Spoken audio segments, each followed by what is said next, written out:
السلام علیکم۔ پروگرام کتب نما کے ساتھ طاہر احمد بھٹی آپ کی خدمت میں حاضر ہے۔ سلسلہ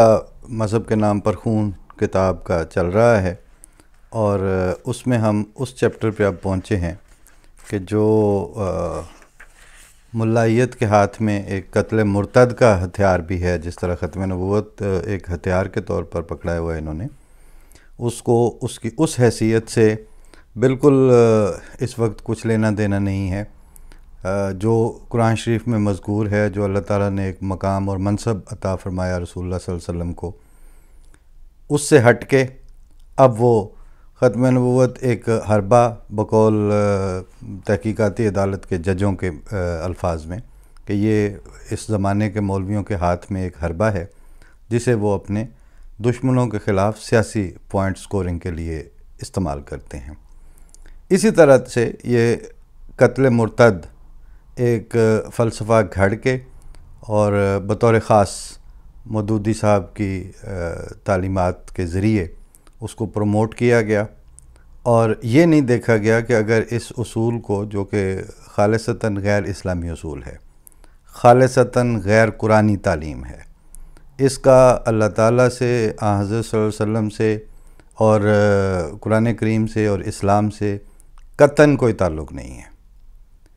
یہ رحم سے عاری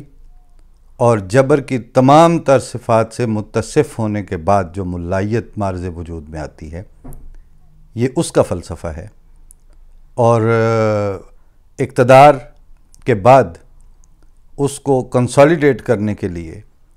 جو ظالمانہ ہتھ کنڈا استعمال کیا جاتا ہے وہ یہ ہے۔ میں ڈائریکٹ اس چیپٹر کو ہی شروع کرتا ہوں، اور آپ جب اس کو سنتے جائیں گے تو دیکھیں گے کہ کس طرح تاریخ اسلام، تاریخ مذہب اور قرآن کریم کی تعلیمات اور رسول اللہ صلی اللہ علیہ وسلم کی رحمت للعالمین کی واضح تشخص رکھنے والی ذات کے اوپر اس فلسفے کے آڑ میں حملہ کیا گیا ہے۔ عنوان ہے قتل مرتد مودودی نظر میں۔ لکھتے ہیں مرزا طاہر احمد صاحب کہ مولانا کی حصول اقتدار کی تمنا ہر قید و بند سے آزاد ہے، اور ہر میدان میں ان کی متشدد طبیعت کے پہلو بپہلو جولانی دکھاتی ہے۔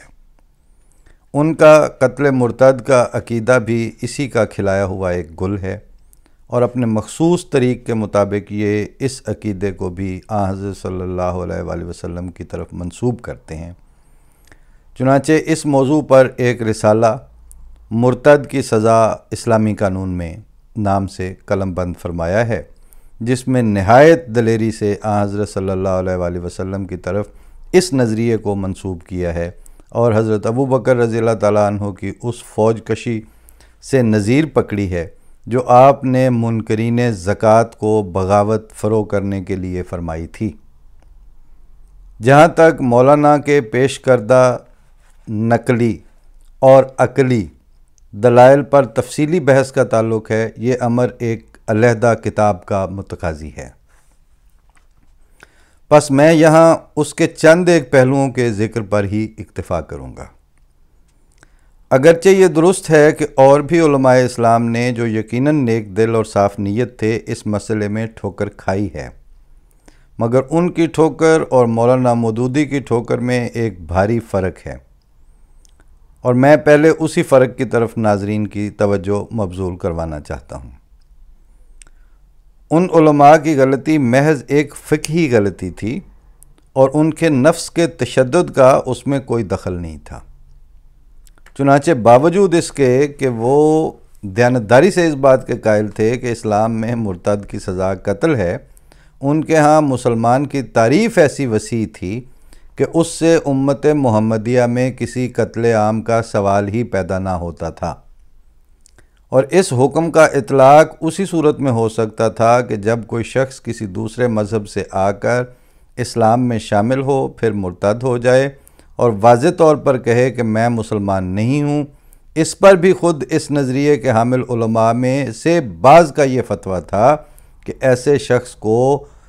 توبہ کے لیے غیر معین مدت تک مہلت دینی چاہیے، یہ نہیں ہے کہ 2 دن یا 4 دن، غیر معین مدت تک کے لیے مہلت دینی چاہیے۔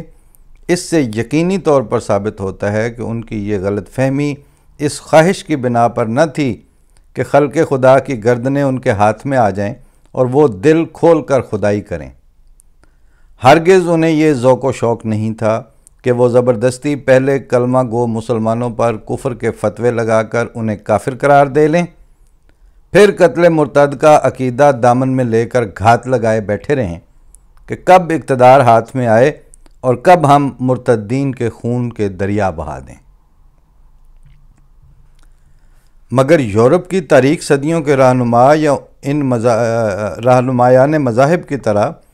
جن کے نزدیک عیسائیت سے ارتداد کی سزا قتل تھی، اور عیسائیت سے مراد وہ عیسائیت تھی جو ان کے مکتب خیال کے مطابق ہو،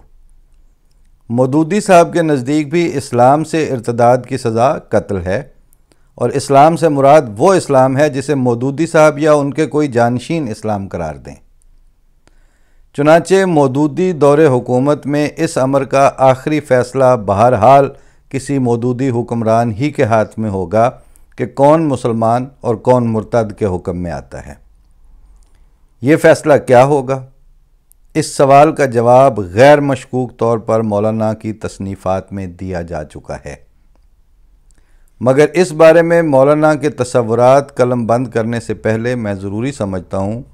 کہ حتی الامکان اختصار کے ساتھ حضرت صلی اللہ علیہ وآلہ وسلم کی اس الزام سے بریت ثابت کر دوں کہ نعوذ باللہ آپ بھی اس عقیدے کے قائل تھے کہ اسلام کو چھوڑ کر کوئی دوسرا مذہب اختیار کرنے کی سزا اسلامی قانون میں قتل ہے۔ اگر کسی شخص کی طرف کوئی خیال یا فعل منسوب کیا جائے تو طبعاً دل میں ایک سوال اٹھتا ہے کہ کیا وہ دعویٰ یا فعل اس شخص کے معلوم اخلاق اور شمائل کے مطابق ہے یا نہیں۔ اس کسوٹی پر ہم بہت سے امور کو روزمرہ زندگی میں پرکھتے ہیں، اور اس کا اطلاق صرف انسان پر ہی نہیں بلکہ دنیا کی ہر چیز پر ہوتا ہے۔ مثلاً اگر کوئی آپ سے کہے کہ میں نے جنگل میں ایک گھوڑا دیکھا جو شیر کو چیر پھاڑ کر کھا رہا تھا، یا ہرن کا ایک بچہ دیکھا جس نے دیکھتے ہی دیکھتے ایک چیتے پر حملہ کر کے اس کے ٹکڑے اڑا دیے، تو آپ ایک لمحے کے لیے بھی یہ باور نہیں کر سکتے کہ ایسا ہی ہوا ہوگا، کیونکہ یہ دعویٰ گھوڑے اور ہرن کی معلوم خصلت کے صریحاً خلاف ہے۔ اسی طرح یہ قتل مرتد کا عقیدہ ظاہراً ایک ایسا غیر طبعی اور غیر منصفانہ فعل ہے کہ حضرت صلی اللہ علیہ وآلہ وسلم کی طرف اس نظریے کو بہرحال منسوب نہیں کیا جا سکتا۔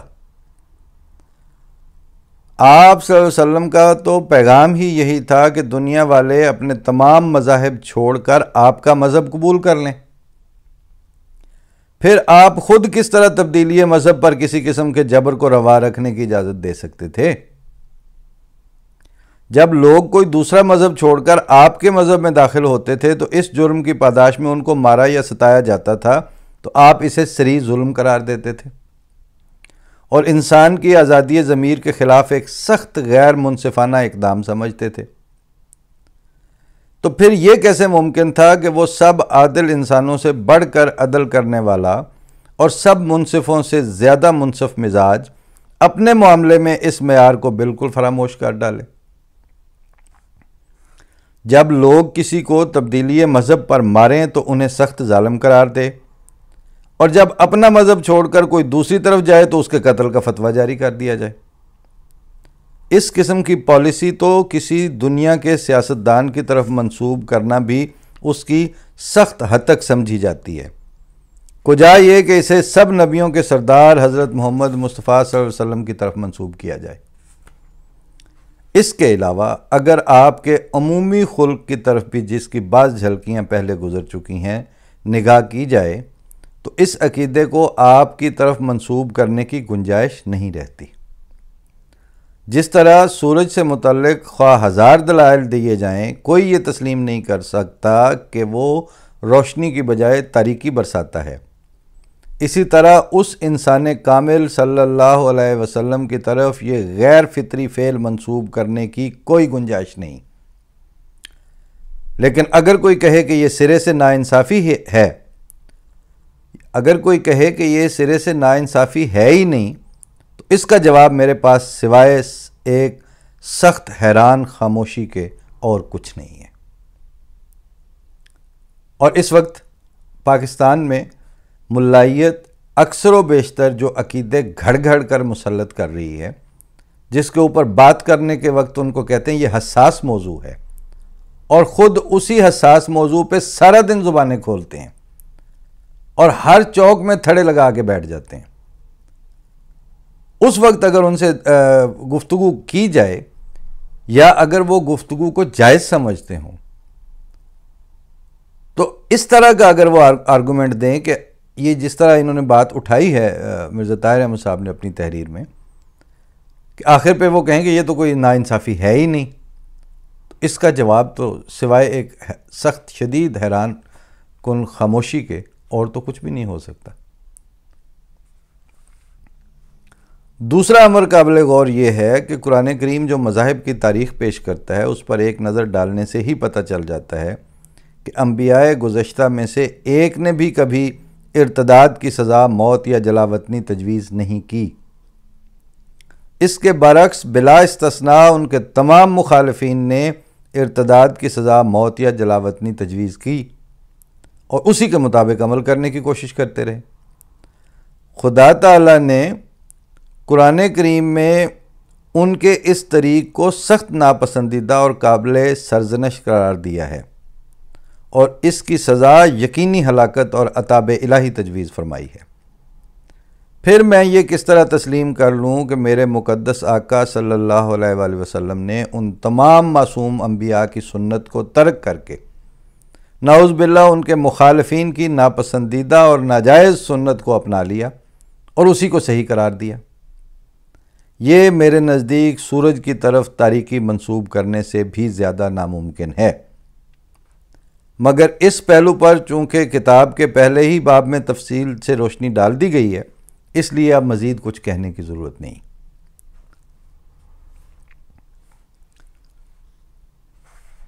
میرا خیال ہے کہ چونکہ تسلسل سے آپ کو وہ پڑھ کے ہی سنایا گیا ہے اور تحریر پڑھتے سننا بہت زیادہ دیر تک آپ اس کے ساتھ اسی دل جمعی کے ساتھ چل نہیں سکتے، لہٰذا یہاں میں ان گزارشات کو یہاں پہ آج کی ایپیسوڈ کے لیے ختم کرتا ہوں اور کوشش کرتے ہیں کہ چونکہ یہ چیپٹر ایسا ہے کہ اس میں اگر زیادہ وقفہ ڈال دیا جائے تو جو قضیے اور جو مباحث اور نکات اٹھائے جاتے ہیں وہ پھر آپ کے سننے والوں کے لیے بہت پیچھے رہ جائیں گے، لہٰذا میری یہ کوشش ہے کہ ایک دو اوپر تلے پروگرام کر کے تو اس چیپٹر کو خاص طور پر مرتد کے سزا قتل والے کو وہ سمیٹ لیا جائے اور پھر بعد میں اگر وقفہ آتا ہے تو وہ آ جائے۔ وجہ یہ ہے کہ یہ اپنی ذات میں ایک ایسا ڈاکومنٹ ہے کیونکہ عام طور پر اگر دیکھا جائے تو مرتد کی سزا قتل وہ تو وہی ہے نا، جب ان دنوں جب یہ لبیکیے عام ہوئے تھے تو وہ فقت لہو کی گردانیں اس طرح کی گئیں کہ کسی نے پوچھا ہی نہیں کہ آگے کیا اور پیچھے کیا اور بات کیا ہے۔ تو اسی طرح سے یہ منسوب تو سارا کچھ آن صلی اللہ علیہ وسلم کی طرف کرنے میں ذرا خوف نہیں کرتے، اور عامت الناس کی تو بات ایک طرف رہی، ابو العلا مودودی صاحب سے بڑھ کے ان کے پاس کون ہے پچھلے 50-60 سالوں میں یا اس سے بھی زیادہ پون صدی میں، لیکن دیکھ لیں کہ رزلٹ کیا ہے۔ اور بات وہی ہے کہ اگر قرآن کریم ہاتھ سے جاتا ہے تو جائے، سنت انبیاء ترک کرنی پڑتی ہے تو کریں، بلکہ اپنا موقف اور مقدمہ جیتنے کے لیے اگر ان باتوں پر بھی اسبات میں سار ہلانا پڑے جو باتیں دشمنان انبیاء کی ہوتی ہیں تو ان کو کوئی خوف نہیں آتا۔ وہ ایک مولوی تاج محمود یا اس طرح کے تھے، کوئی ختم نبوت کے ہی، ان کو کوئٹہ کی عدالت میں یہ پوچھا گیا کہ یہ جو آپ کر رہے ہیں احمدیوں کے ساتھ یہ کیا وہی افعال اور کردار نہیں ہیں جو کفار مکہ مسلمانوں کے ساتھ کیا کرتے تھے؟ آن دا ریکارڈ عدالت میں کہتے ہیں یہ بالکل وہی باتیں ہیں لیکن ہم کریں گے۔ تو وہ اکثریت کی زہرناکی کے تابع جب آپ کام کر رہے ہوتے ہیں اور بغض اور عناد سے بفرے ہوئے جب آپ فیصلے سنا رہے ہوتے ہیں اور جہلاء کو موبلائز کرنے کے لیے نعرے بازی پہ اترے ہوتے ہیں، تو اس موبلائزیشن کمپین کے ساتھ قرآن شریف کی تعلیم کا کیا تعلق اور رسول اللہ صلی اللہ علیہ وسلم کے فرمودات کا اس سے کیا لینا دینا؟ یہ آپ کے ذاتی عناد اور ذاتی بغض ہے جو اس وقت چھتوں پہ چڑھ کے ناچ رہا ہے۔ کریں آپ، وہ کریں، لیکن اس سے اس بدزبانی اور بے حیائی سے خوف اس لیے نہیں ہے کہ جتنی لمبی تاریخ انبیاء کی ہے اتنی ہی لمبی تاریخ ایسے بغض اور عناد اور ظلم سے بھرپور جو دھڑے اور طبقے پیدا ہوتے ہیں، ان کی ذلت اور رسوائی اور ناکامی کی بھی اتنی ہی لمبی تاریخ ہے۔ ایک نبی کے مقابل پر بھی اس سوچ اور اس مائنڈ سیٹ کو ایک دفعہ بھی کامیابی نہیں ملی۔ جب تاریخ انسانیت میں ایک بھی استثناء نہیں ہے تو ہمیں آپ کو دیکھ کے خوف کیوں آئے گا؟ کسی ایک کی مثال ہوتی کہ فلاں کی دفعہ فلاں جو خدا کے بھیجے ہوئے اور نبی کو مان لینے والی جو جماعت تھی، اس کے مخالفین بالآخر غالب آ گئے اور بعد میں اگلا نبی ان مخالفین میں سے مبعوث ہوا اور نبی کی جڑ کاٹ دی گئی، تو پھر تو پریشانی کی بات ہو سکتی ہے کہ ایک واقعہ پہلے موجود ہے۔ آپ کے اس طرز عمل کی جو ڈائنیسٹی ہے وہ اوپر نہیں جاتی، مطلب آپ کی تفصیل ہر زمانے میں موجود ہے لیکن آپ کی کامیابی کی تفصیل کہیں نہیں ملتی۔ وہ کل ایک نوجوان وہاں اسلام آباد سے ہی وہ انہی چیزوں کو پوچھتے ہوئے اس نے سوال کیا، تو میں نے کہا کہ مسدس حالی تو کسی احمدی نے نہیں لکھی۔ اب مسدس حالی میں جو آج صلی اللہ علیہ وسلم کے بے یار و مددگار اور بے ساز و سامان صحابہ رضی اللہ تعالیٰ عنہما کے مقابل پر لشکر کھڑا ہوا تھا، اس میں سے جو رجز پڑھے جا رہے تھے اور جو شعر خون گرمانے کے لیے پڑھے جا رہے تھے، ان کو مولانا الطاف حسین حالی کی مسدس میں یوں بیان کیا ہے کہ شکنجوں میں کسیں گے، کینچیوں سے کھال اتاریں گے، جہاں پانی نہیں ملتا وہاں لے جا کے ماریں گے، اور محمد کی غلامی کا مزہ ان کو چکھائیں گے، محمد کا خدا بھی بھول جائیں گے۔ یہ نقشے کے بعد وہ ادھر حضرت صلی اللہ علیہ وسلم والے لشکر کا نقشہ مولانا الطاف حسین حالی ہی اسی میں کھینچ رہے ہیں۔ وہ کہتے ہیں کہ تھے ان کے پاس 2 گھوڑے 6 زرہیں 8 شمشیریں، تھے ان کے پاس 2 گھوڑے 6 زرہیں 8 شمشیریں، بدلنے آئے تھے یہ لوگ دنیا بھر کی تقدیریں، یہ لشکر ساری دنیا سے انوکھا تھا، نرالا تھا، سپہ سالار اس کا ایک کالی کملی والا تھا۔ آپ جو آپ کے منہ میں آتا ہے وہ بکیں اور جو آپ کا دل چاہتا ہے وہ کر گزریں، لیکن رہیں اس طبقے کے ساتھ اور اپنے آپ کو پینٹ اور بیج آپ اپنے اوپر جو ہیں وہ عتبہ اور شیبہ کے لگا کے جو مرضی کرتے پھریں۔ یہ تو نہیں ہو سکتا کہ آپ کا ایک بھی کام آج صلی اللہ علیہ وسلم کی تعلیمات اور آپ کے ماننے والوں جیسا نہ ہو،